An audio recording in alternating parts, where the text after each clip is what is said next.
If you are new to our channel, don't forget to hit that subscribe button. The Wisconsin Vegetable Gardener, your home for Garden Talk Radio with your hosts, Joey and Holly Baird.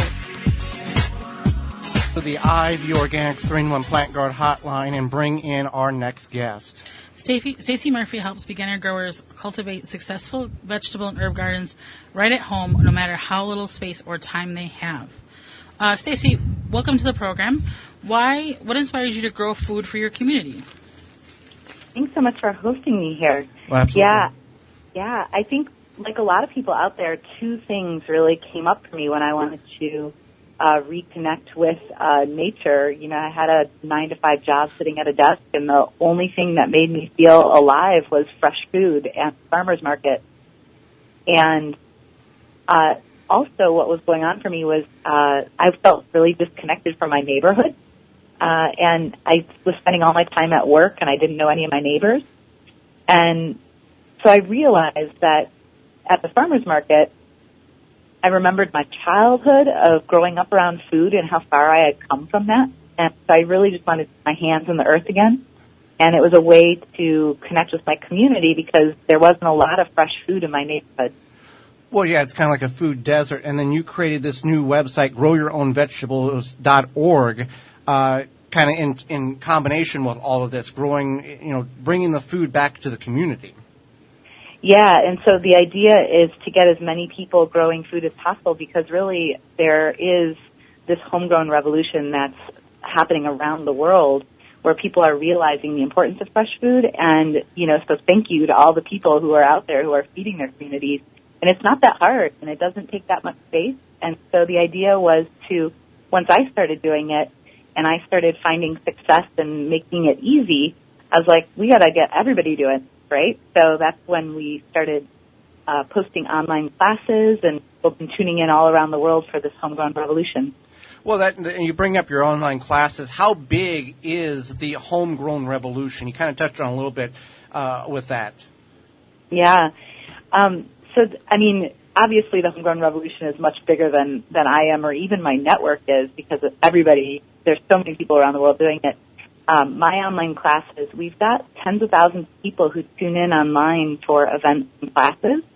And I've got students all around the world, from really cold countries like Finland and Canada to Australia and New Zealand to hot places like South Africa, Belize, even Pakistan and India and Turkey. So it's really amazing to me how growing food is something that is so central to, being human. It's like we want to be connected to the earth through the things that we're eating and know that it's healthy and nutritious and delicious. And so, yeah, it's a movement that I have to say that I'm a part of, and I'm so blessed that there's so many people around the world doing it. Definitely. Now, can anybody utilize your blueprint for growing vegetables and herbs and make it work where they are? Yeah, so one of the things that I'm really excited about is that when I was growing food in Brooklyn, which is where I got started, I had a very small space and I had very little time to dedicate to growing food. And so I came up with a system that was simple and easy, and I was only there like 2 hours a week, and I was growing food for 6 different families. And so what I did is I took all the ideas that I was using there and created this blueprint that basically people can apply wherever they are, and it doesn't take a whole lot of time or energy. And basically what I help people do is adapt it to their local climate. Well, and people ask us this question all the time, and I'll let you address it. Is there a minimum, and obviously we know that it can be as big as you want it to be, is there a minimum size in which you can grow vegetables, fruits, that type of thing? Well, you've probably talked a lot about this already, but, I say every plant should be grown. You could just have a little tiny pot on your windowsill growing some herbs, and go for it. So that's the beauty of growing vegetables and herbs is that it really doesn't take all that much space. If you want to grow, let's say, enough food for your family, all your vegetables, if you have a space of, like the size of a small SUV, if you imagine that for a minute, that size, that's about the size that could feed a family of 4 a lot of their vegetables. It might not be all of their beans and legumes, but it'll be most of their vegetables. So it doesn't take a whole lot of space to feed a family. That's definitely really great information. Now, what can people do if they don't have space to grow their own and they are excited to grow food? Yeah, so this is what's really exciting is that there's so many people who are interested in fresh food, and not everybody wants to necessarily grow it. I know that's probably crazy to us because we love growing food so much, and we think that once people get started that they're going to love it too. But, you know, it's not for everybody, and it's good to know yourself. And in Brooklyn, what I found is that there was people who loved fresh food, but they didn't necessarily want to grow it themselves, and they were excited about sharing their backyard. And so this is really what gets me excited, is the idea that growing food is really about growing community and not only improving our own health, but the sustainability of our cities. And we start to connect with our neighbors. So maybe if you don't have space, your neighbor has some space, and it's pretty easy to go and let them know, hey, I could grow some food and we could share it, and you don't have to do anything other than give me your yard. And it's a pretty good deal for both people. So there's lots of other ideas too. Of course, there's lots of growing indoors these days. And in Brooklyn, I had a small studio apartment, and I had this shelving right above my desk, and I grew all my salad greens for the winter in two little trays. So even if you don't have space, you could grow beans inside and on some windowsills. And then if you want a bigger space, it's a way to connect to neighbors and really get to know them and learn about health and well-being together. Well, when I hear the word Brooklyn, I know there's a lot of backyards, but do you do or have you done rooftop gardening in that aspect? I personally have not. There's a lot of rooftop gardens happening in Brooklyn as well. When I was looking for space to grow, I love soil. I just love digging into the earth. And so you'd be shocked that even in Brooklyn, there are so many places to connect to the soil. So we had over an acre of soil-based farms in Brooklyn. So even in the densest city in the world, we could still get access to the soil, which was really brilliant. But if you don't have access to the land, you could definitely use rooftops as well. It's a great place because it's nice, a warm environment for those plants. Well, I want to talk about the CSA. Now, people hear that term, but they don't know what that represents. Can you go over the details of what that represents? And it's not always the same based on your location either. Right.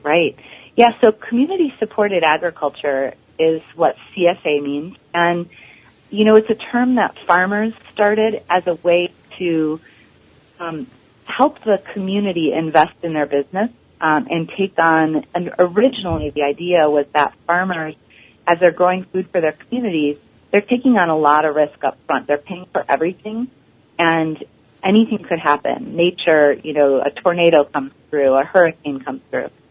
So by investing, by members of the community saying, I want to sign up to like a subscription to food and get food weekly from you, I'm willing to give you some money and invest in my future and in your future, and we're in this together.